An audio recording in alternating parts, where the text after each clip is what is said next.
Les événements entourant la résurrection de Jésus peuvent être difficiles à reconstituer. Il faut se rappeler deux choses.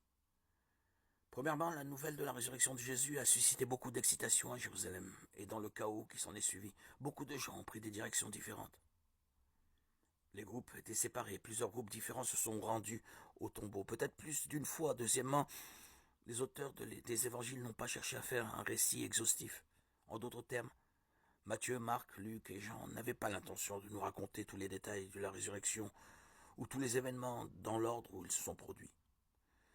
Dans la bataille avec les sceptiques concernant la résurrection de Jésus, les chrétiens se trouvent dans une situation sans issue. Si les récits de la résurrection s'harmonisent parfaitement, les sceptiques prétendront que les auteurs des évangiles ont conspiré ensemble.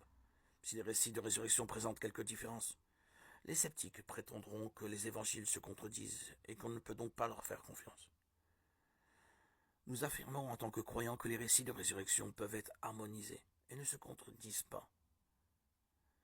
Cependant, même si les récits de résurrection ne peuvent être parfaitement harmonisés, ce ne les rend pas indignes de confiance, selon toute évaluation raisonnable.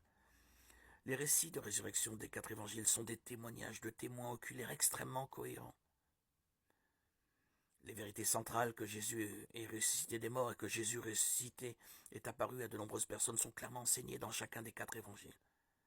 Les incohérences apparentes se trouvent dans les questions secondaires. Combien d'anges ont-ils vu dans le tombeau? 1 ou 2?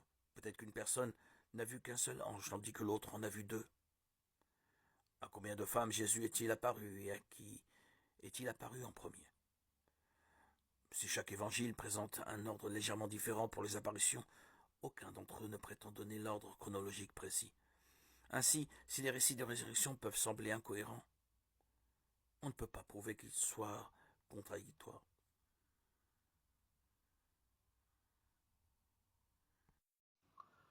Nous ne pouvons pas invoquer Dieu, Père de tous les hommes, si nous refusons de nous conduire fraternellement envers certains des hommes créés à l'image de Dieu. Genèse 1, 27.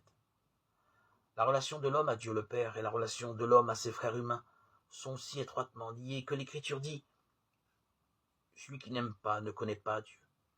1 Jean 4, 8. Par là, il sapait le fondement de toute théorie ou de toute pratique qui introduit entre hommes et hommes, entre peuple et peuple, une discrimination en ce qui concerne la dignité humaine et les droits qui en découlent.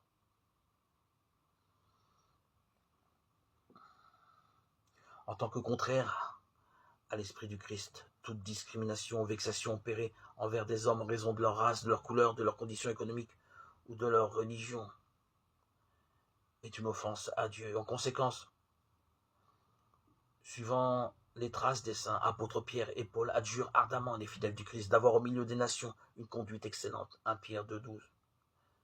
Et s'il est possible de vivre en paix avec tous les hommes autant qu'ils dépendent d'eux. Romains 12, 18. De manière à être vraiment les enfants du Père qui est dans les cieux. Matthieu 5, 45.